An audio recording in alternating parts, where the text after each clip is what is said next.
त्या भूषण रानभारेच्या ऐवजी निवडणूक आयोगाने या भूषण रानभारेला मतदान करण्यापासून थांबवलं तर हे लोकशाहीची खूप मोठी हत्या होईल असं मला कुठेतरी वाटतं. जवळपास 33 ते 34 हजार मतदार ही माझ्याकडे पूर्ण यादी आहे. ह्या यादीमध्ये 34 ते 35 हजार मतदार आहेत की त्यांचा ऍड्रेस निवडणूक आयोगाने आम्हाला प्रेझेंट केलेला नाहीये. म्हणजे प्रायव्हेट एजन्सीज कडे पत्ता उपलब्ध आहे आणि निवडणूक आयोगाच्या यादीमध्ये एनए नॉट अवेलेबल असा उल्लेख जर असेल तरी शोकांतिक आहे. आणि फक्त 38 मधला विषय नाहीये, हा संपूर्ण पुणे शहरातील विषय आहे. नमस्कार, मी भूषण रानभारे, माजी अध्यक्ष विद्यार्थी काँग्रेस आणि आता प्रभाग क्रमांक 38 मध्ये काँग्रेस पक्षाच्या माध्यमातून मी काम करत आहे. तर त्या मतदारसंघामध्ये थोडेसे छाननी वगैरे केली, कारण की आमचे नेते राहुलजी गांधी यांनी 2-3 महिन्यापासून हा मुद्दा दुबार मतदारांचा असू देत किंवा बाकीचा जो काय घोळाचा मुद्दा आहे तो केला होता. त्याच्या माध्यमातून कालची शेवटची तारीख होती की हरकती घेण्याची. त्याच्या माध्यमातून बऱ्याच लोकांचं मतदान 37 मध्ये गेलं होतं, ते त्यांच्या हरकत घेतली, ते 38 मध्ये आलं. तो एक मुद्दा होता. त्यानंतर दुसरा मुद्दा होता की दुबार मतदारांचा. दुबार मतदार जवळपास 1,48,786 टोटल लोकसंख्या आहे माझ्या प्रभागाची. त्यामध्ये जवळपास 15,000 असे दुबार मतदार आहेत की त्यांचं मतदान एकदा नाही, दोनदा नाही, 3-3, 4-4 वेळापैकी बऱ्याच वेळेला त्यांचं मतदान आहे. तर हे निवडणूक आयोगाच्या निदर्शनात आम्ही आणून दिलं. त्यांनी आम्हाला असं उत्तर दिलं की तुम्ही जे मतदार आम्हाला जे दुबार मतदान दिले त्याच्यासमोर आम्ही स्टार करू. तर माझी निवडणूक आयोगाला एकच मागणी आहे की तुम्ही स्टार करण्याच्या ऐवजी ते जर वगळत का नाही. कारण की समजा काही लोकांनी आता गेल्या 2024च्या आधी किंवा 2024 पर्यंत विधानसभेपर्यंत एका माणसाने एकाच्या कॉन्टॅक्ट नंबरवरून जवळपास 20-25 फॉर्म भरले आहेत निवडणुकीचे आणि हे निवडणूक आयोगाने हे एक्सेप्ट केलेले आहे. तर समजा तुम्ही जर दुबार मतदान शोधणार असाल आणि दुबार मतदान जर कट करायचं असेल तर तुम्ही त्या कॉन्टॅक्ट नंबरवरती फोन कराल आणि जर ते कॉन्टॅक्ट नंबर जर 15-20 जणांचा एकच निघाला तर तुम्ही कशा माध्यमातून ते आयडेंटिफाय करणार हे निवडणूक आयोगाने आम्हाला स्पष्ट केलं नाही. त्यांनी आम्हाला असं सांगितलं की पुणे महानगरपालिका जे स्थानिक स्वराज्य संस्था आहे ती फक्त इलेक्शन घेणार, आम्हाला कुठलाही अधिकार नाही मतदान मायनस करायचा किंवा मतदान वाढवायचं. हे अशा पद्धतीचं उत्तर त्यांच्याकडनं आम्हाला अपेक्षित नव्हतं. एक दुसरा खूप मोठा मुद्दा आहे की 1,48,000 मतदानामध्ये जवळपास 33,500 मतदार असे आहेत की त्यांचा ऍड्रेसच त्यावरती मेन्शन नाही, म्हणजे एनए लिहिलेला आहे. हे निवडणूक स्थानिक स्वराज्य संस्थेची निवडणूक ही कार्यकर्त्यांची निवडणूक असते. समजा जर एखादा व्यक्ती जर निवडणुकीला जर सामोरे जात असेल, जर त्याला मतदारांचा जर घर क्रमांक किंवा त्याचा मतदारांचा जर ऍड्रेसच माहित नसेल तर त्याचा जाहीरनामा किंवा त्याचा जे काय त्याच्या प्रभागाबद्दल काय करायचंय किंवा काय त्याचे काय पुढचे अम्बिशन्स आहेत प्रभागासंबंधात तर ते कसे काय लोकांपर्यंत पोहोचवणार, हा एक प्रामुख्याने पहिला मुद्दा होता. तर ह्या मुद्द्यांनी आम्ही निवडणूक आयोगाला विचारलं तर त्यांनी असं सांगितलं की ज्या यादीमध्ये ज्या बूथ क्रमांकामध्ये त्याचं नाव असेल तोच बूथ क्रमांक त्याचा ऍड्रेस असेल. अशा माध्यमातून जर केलं तर जवळपास 33 ते 34 हजार मतदार ही माझ्याकडे पूर्ण यादी आहे. ह्या यादीमध्ये 34 ते 35 हजार मतदार आहेत की त्यांचा ऍड्रेस निवडणूक आयोगाने आम्हाला प्रेझेंट केलेला नाहीये.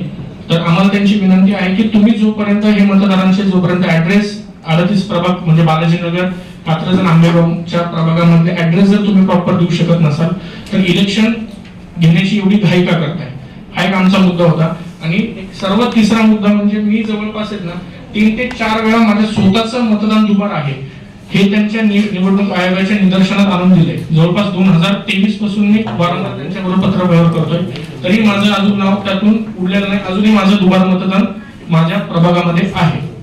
तर हे एकदम खेदजनक आहे, एकदम निंदनीय आहे. आपण जे बघितलं की नगरपालिका नगर परिषदेचे इलेक्शन काल झाले, त्या निवडणुकीमध्ये कितीतरी दुबार मतदान आपल्या माध्यमातूनच आमच्या सगळ्यांच्या समोर आले की ते पैसे वाटले जात आहेत. दुबार मतदान 3-3, 4-4 वेळा होत होतं, तिथं लोकशाहीची पूर्ण हत्या होत होती.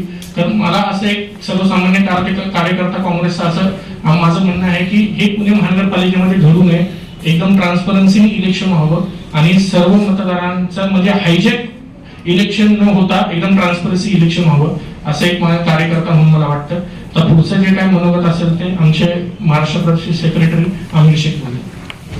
खरं तर मागच्या काळामध्ये आपल्या देशाचे विरोधी पक्षनेते आदरणीय राहुलजी गांधी यांनी आपल्या सर्वांसमोर जवळपास 3 प्रेस कॉन्फरन्स घेऊन सांगितलं की निवडणूक आयोग कशा पद्धतीने वेगवेगळ्या माध्यमातून निवडणूक प्रणालीमध्ये घोळ करायचा प्रयत्न करत आहे.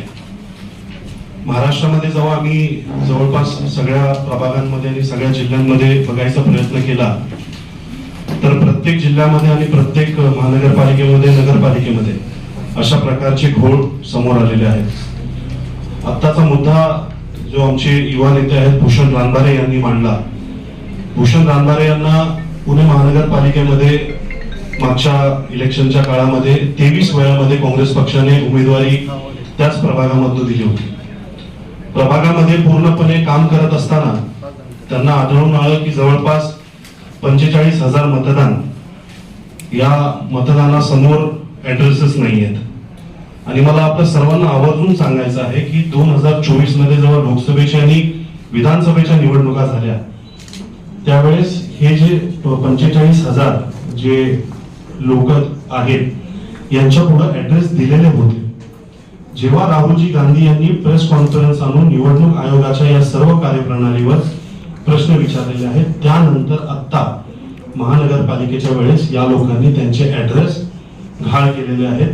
कारण निवडणूक आयोगाला माहिती आहे की आपण जर यांचे ऍड्रेस दिले तर या लोकांना माहिती पडेल की हे सर्व जे वोटर आहेत ते डुप्लिकेट आहेत. यानंतर भूषण रानबारे यांना आढळून आलं की जवळपास 15,000 मतदान हे दुबार आहे. आता जेव्हा यांनी महानगरपालिकेकडे आणि निवडणूक आयोगाकडे याची तक्रार केली त्यावेळेस त्यांनी सांगितलं की आम्ही अशा कुठल्याही प्रकारचं दुबार मतदान होऊ देणार नाही. जेव्हा यांनी विचारलं की तुम्ही कशा प्रकारे होऊ देणार नाही तर त्यांनी सांगितलं की आम्ही स्टार मार्क केलेला आहे. तर माझा निवडणूक आयोगाला हा प्रश्न आहे की आता भूषण रानबारे हे आपल्या समोर इथं उपस्थित आहेत आणि एक दुसरे भूषण रानबारे ज्यांचा वेगळा फोटो आहे, ज्यांचा वेगळा ऍड्रेस आहे, त्याच प्रभागामध्ये ते वोट करणार आहेत. तर निवडणूक आयोग कशा पद्धतीने ठरवणार आहे की खरे भूषण रानबारे हे आहेत की खरे भूषण रानबारे ते आहेत. आणि जर त्या भूषण रानबारेच्या ऐवजी निवडणूक आयोगाने या भूषण रानबारेला मतदान करण्यापासून थांबवलं तर हे लोकशाहीची खूप मोठी हत्या होईल असं मला कुठेतरी वाटतं. डॉक्टर बाबासाहेब आंबेडकरांनी जो मतदानाचा हक्क या देशातल्या प्रत्येक नागरिकाला दिला त्या लोकशाहीची हत्या करायचं काम निवडणूक आयोग या निवडणुकांच्या माध्यमातून करत आहे. हा माझा जाहीर आरोप निवडणूक आयोगावर आहे. आपण बघितलं की महाराष्ट्रातल्या प्रत्येक भागामध्ये निवडणूक आयोगाच्या विरोधात अशाच प्रकारच्या तक्रारी येत आहेत, परंतु निवडणूक आयोग कुठल्याही पद्धतीने कुठल्याही तक्रारीवर उत्तर देण्यासाठी नकार देत आहे. आमची महाराष्ट्र प्रदेश काँग्रेस कमिटीच्या वतीने निवडणूक आयोगाला ही विनंती आहे की तुम्ही सर्वात अगोदर तुमचे जे काही निवडणूक आयोगाच्या माध्यमातून यादीमध्ये जे काही घोळ आहे, यादीमध्ये जे काही तक्रारी आलेल्या आहेत त्या सर्वांचं निवारण आपण करावं. त्यानंतर ज्या स्थानिक स्वराज्य संस्थेच्या निवडणुका आहेत त्या आपण चालू कराव्यात. कॉम्प्युटर आपण 2025 मध्ये राहतोय. मोबाईल मध्ये सुद्धा जर डबल नाव असेल तर आपण ते डिलीट करू शकतो एका क्लिकवर. तर हे निवडणूक आयोगाला जमलं नाही का? हे शक्य नाही का त्यांनी याच्याबद्दल स्पष्टीकरण द्यावं. प्रारूप यादी तयार करताना जर एका प्रभागामध्ये 15,000 जर दुबार नावं येत असतील तर त्या नावांवर कोण डुप्लिकेट मतदान करणार? दुसरं कोणी जर उभं केले असेल, जसं आता आपण बघितलं असेल पूर्ण महाराष्ट्रभरात नगरपालिकेच्या निवडणुकांमध्ये बऱ्याच ठिकाणी एकेका जणांचं वोटिंग ऑलरेडी झालेलं.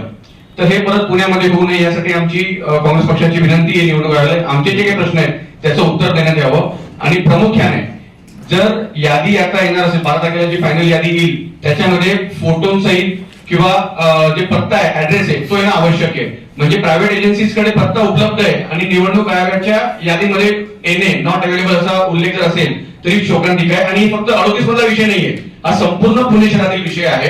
आणि यासोबत म्हणजे आता आम्ही 3 मतदारसंघात म्हणजे मेजरली 3 प्रभागांमध्ये काम केलंय. आपण लिहून घ्या.